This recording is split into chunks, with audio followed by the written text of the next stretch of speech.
Mick, down the back. Oh, yeah.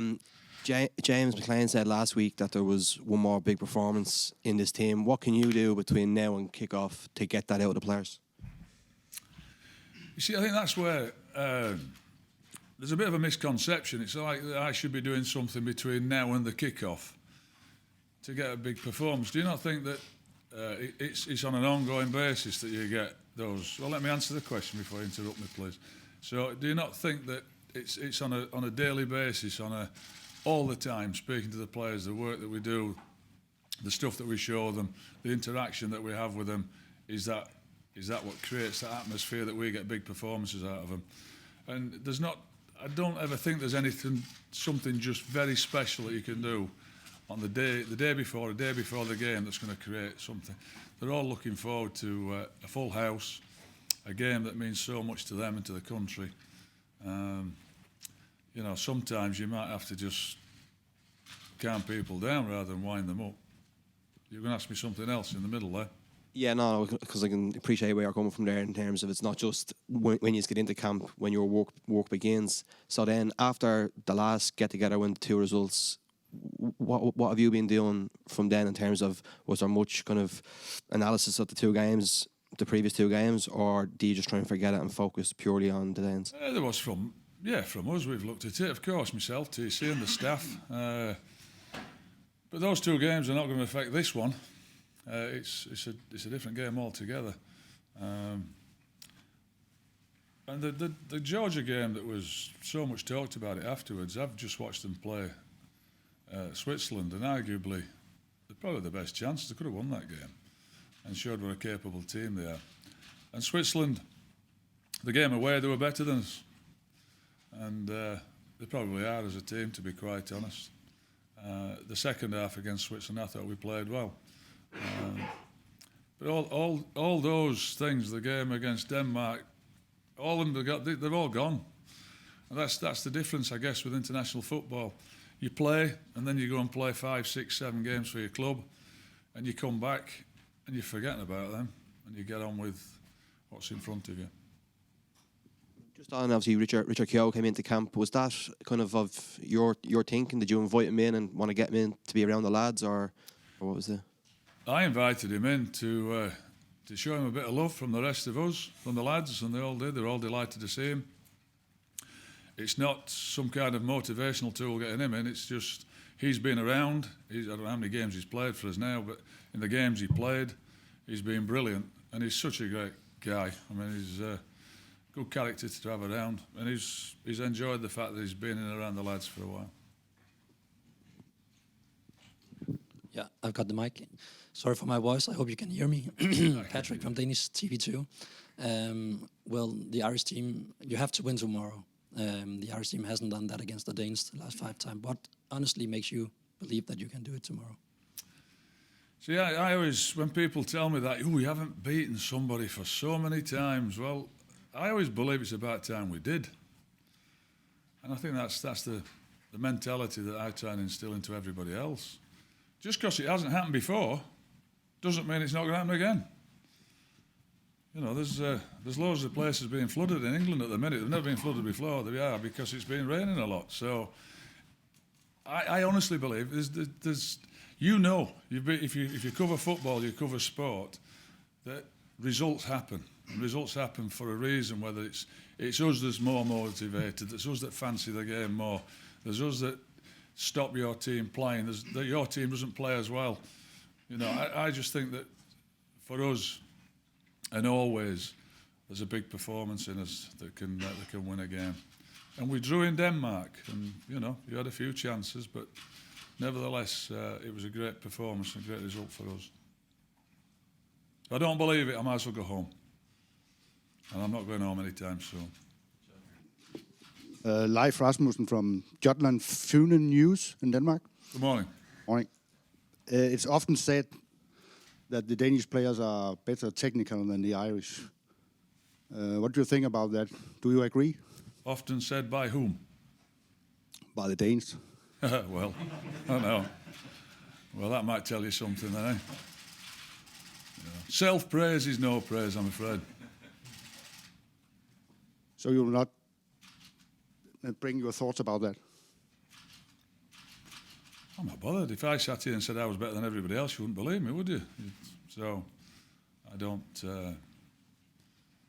It doesn't concern me that people's opinions don't concern me because it's on the day. Yeah, you can be better for all the time round. I've seen a lot of cup finals.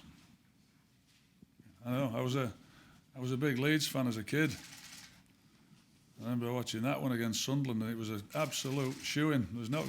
Sunderland couldn't win. Guess what? It did. And then all the games subsequently that I've seen or been involved in when teams shouldn't win, they've got better players, they've got a better squad, they've got a better manager, everything's in their favour, and they get slapped. Well, that's what I'm hoping will happen tomorrow. Morning, Mick. How's it going? Morning. Sorry, you're right in front of me, yeah. Yeah. You'd spoken to us last Wednesday about how maybe players involved against New Zealand might find it quite difficult to get into the team for tomorrow night's game. Do you still stand by that, or did anyone put in a performance on Thursday night that kind of put themselves into serious consideration? Yes, yeah, they did. Yeah, there were some good performers, but as I've always said, you'll see the team tomorrow night, so I'm not going to enlighten you on any of that. But there were some good performances there. Obviously, we need a draw or a win to qualify the Republic of Ireland. I was going to say, I prefer your version on life anyway. Yeah, the Danes, of course, are the team that need the draw. Will that change your mindset, the game plan at all, the fact that they only need a point from this game? Not at all, no. If you would think that you just set off and say, right, what changes it? We've still got to try and win the game. But to think that because we beat New Zealand on Thursday night, suddenly we scored 3 goals, we can go gung-ho against the Danes and we'll just go and beat them. That's just not in my thinking. These are, and I've said, beaten once in 31. They're a fabulous team. They're quite clearly better technically than us because they believe it. The team will be announced on Monday. You see, but there were some good performances there the other night. Did themselves no harm. You mentioned the Ugi Harada interview where he kind of referenced being slightly pissed off and having to play Ireland so often. In the same interview, he said, because we've played each other so often, I don't think we can surprise each other. Would you go along with that, or do you think your Irish team can spring a few surprises tomorrow night? Well, I guess the only surprise will be to everybody is if we win. So, yes, I do believe we can surprise them. Mick, you spoke earlier about the performance in Copenhagen, and you're right in saying that it was a good performance, especially the way the team started. One thing that, watching the game back, just a stat popped up on the screen about possession, 70-30 in terms of Denmark. So, in such tight games, do you think that maybe... over the whole game, was it? No, it was in the first half, late in the first half that did pop up. Well, let's just clear that up so everybody doesn't think 70-30 was the whole game, it was the first half. Because they flash it up at times and it could be 80-20 because you're having a real good period, so it wasn't over the whole of the game. And just in terms of the question, forgive me for interrupting. Right, absolutely right. No, stats are one thing, the real stats afterwards, so we'll find that. That's what I'm saying, in such a tight game, and as it has been over all the games with Denmark, an improvement on that stat specifically, if you could match that stat, is that something that you think could prove decisive in the game? Well, you've picked on a point there that I spoke about over the last 2 games. We haven't kept the ball well enough, to be honest. So yes, I would like to improve on that. It depends where the ball is, of course, as well. The stat, how many passes you're having in whichever third of the pitch you're in, whether it's in defence, attack, middle. But look, they've always been a very good side, a possession-based team, and we've tried to press them. We did it, I thought, effectively at times. Other times you've got to sit in and make sure they don't play through you because they're very good at it. In terms of, there's a lot of talk this week about the Thierry Henry handball incident. But in terms of a game, because it's an anniversary, 10-year anniversary, but in terms of a game which is probably more pertinent, if you look back at the Dutch game and the opening moments when Roy Keane put in that challenge on Mark Overmars, that set the tone for that day. How is that? Obviously, a challenge like that is, in the modern games, the fine line between a yellow, red card or just a a well-timed tackle. How can someone set the tone in this game? Is it something that can be constructed, or is it just something that an individual might take upon themselves? Well, I do think that a game, a tone can be set by, I'm not so sure now, by a tackle. You know, even fair, strong tackles seem to get pulled up for fouls and sometimes yellow cards. But they can affect the game by a dribble or a shot or something positive, that a collective positive, winning the ball up the pitch, keeping it there, a good start to the game, that sets the tone. And of course, I would imagine every manager, coach around the world wants a good start to the game. Well, I know they do. I haven't found one yet that doesn't. So we'll be looking for that. So who can do it? And then just to pick up on something you said, do you honestly think everybody would be shocked if you won? Or, Nick, you know, when you compare the results over the last few years, is it not a more manageable task than maybe people are speaking about? Well, the question was about surprise, wasn't it? And I said it appears to me with the feeling behind it. No, it won't be a surprise to me, not at all. So I'm really directing that to other people, not me, or the players. I do believe that always that we can win the game. Hi, Mick. Sorry, Yeah. is Richard Keogh still with the squad for the up to the game, or was he in for one night only? He's on the bench. He'll be the 23rd man, Richard. He's still No, around. he's staying for the game. Of course he is. The fact that we've played Denmark so often, is there an added edge going into this game? In what way do you mean an edge? An edge of what? I guess just the fact, obviously there's so much at stake. I guess, is there slightly more at stake just because it's Denmark again? Well, can I tell you how I'm feeling today? Is that Okay. I've said to you already that knot's there today. So I would hope that, well, not hope, it will be with the players and that. Getting ready for that game, I can't imagine that if there's any game that's a competitive game, there should always be an edge there. And there'll be a bit more, I'm sure. It doesn't... I don't know whether you play... I'm not involved in these 5-6 games that's been with Denmark. So I just want to win the game. It won't matter to me that it's Denmark or it's anybody else. We have a playoff through the Nations League in the bag now. Does that affect mentality or preparation going into this, or is it still? Do you still view tomorrow night as kind of do or die? You're the first person that's mentioned that today. Okay. So I'm not talking about it. I'm not thinking about it. I would prefer to get it done tomorrow. Yeah, perfect. Well, yeah, thanks very much. Good luck. Thank you. Mick, can I just ask you what you were hoping for from the Irish crowd tomorrow? I guess I wonder what they're hoping from us.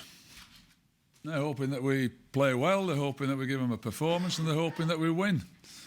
And I've no doubt they'll turn up and they'll support us like they always do. But they'll support us a lot better if we play well and win, won't they? And they'll enjoy it more. So maybe it's what we want to produce for them as much as anything, and let's hope we do. Shane Duffy seems to be the man who has the knack of scoring against Denmark. How important will he be tomorrow? Well, he's been important to the team, hasn't he, for a long time now. He's a really top defender, and he has that ability to get a goal. He's good in both boxes, as we would say.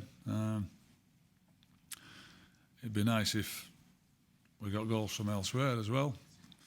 But if it means it's a free kick, it's a corner kick, it's a threat always. Hey, by the way, they're a threat from us as well. They're a big team, and they have good deliveries.